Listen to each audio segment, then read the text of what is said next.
कुछ साल पहले मुझे बंगाल के एक छोटे से शहर में फैक्ट्री इंस्पेक्शन के लिए जाना पड़ा, जहां काम खत्म होते होते मुझे काफी लेट हो गया था। इसीलिए मैं उस फैक्ट्री के पास वाले होटल में जाके ठहर गया। जब मैं वहां पहुंचा तो रिसेप्शनिस्ट ने मुझे बताया कि सारे रूम्स फुल हो चुके हैं। काफी रात हो चुकी थी और बाहर बहुत ज्यादा ठंड थी। इतनी देर रात मैं कहाँ जाता। मैंने उस रिसेप्शनिस्ट से बहुत रिक्वेस्ट करी और मेरी लाख मिन्नतों के बाद उसने मुझे 6th फ्लोर पर एक रूम दे दिया।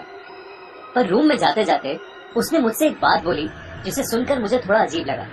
वो बोला कि आप अपना रूम 12 बजे के बाद बिल्कुल मत खोलिएगा। मैंने उस बात पर ज्यादा गौर नहीं किया और उसे पानी की बोतल भिजवाने के लिए बोलकर मैं अपने रूम चला गया। मैं इतना थका हुआ था कि मुझे कब नींद आई मुझे पता ही नहीं चला। मैं सो ही रहा था कि मेरे रूम पर ठक ठक हुई। मुझे लगा कि फाइनली पानी की बोतल आ गई।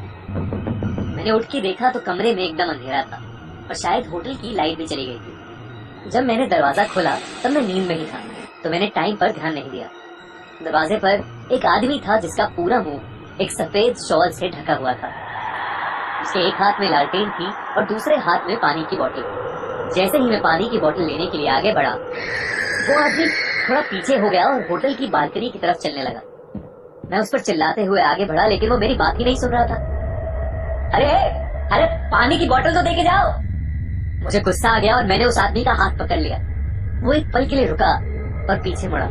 जैसे ही मैंने उससे पानी छीनने की कोशिश करी, वो आदमी मेरे ऊपर जोर से चिल्लाया और उसकी शॉल उसके मुंह से कट गई। मैंने जो देखा वो देख कर मैं हक्का बक्का रह गया।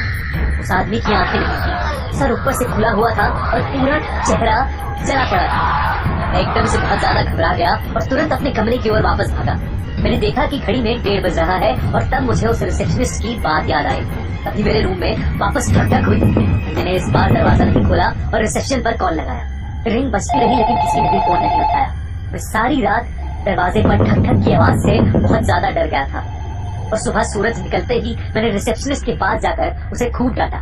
तब उस रिसेप्शनिस्ट ने मुझे बताया कि कुछ साल पहले रात के 12 बजे के बाद उस होटल के 6th फ्लोर पर एक आदमी ने खुद को जलाकर सुसाइड की।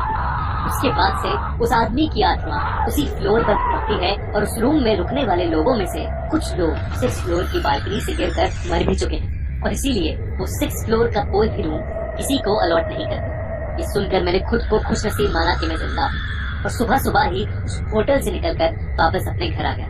मुझे आज तक रात में 12 बजे के बाद घबराहट महसूस होती है और उस आदमी का डरावना चेहरा मुझे ढंग से सोने नहीं देता।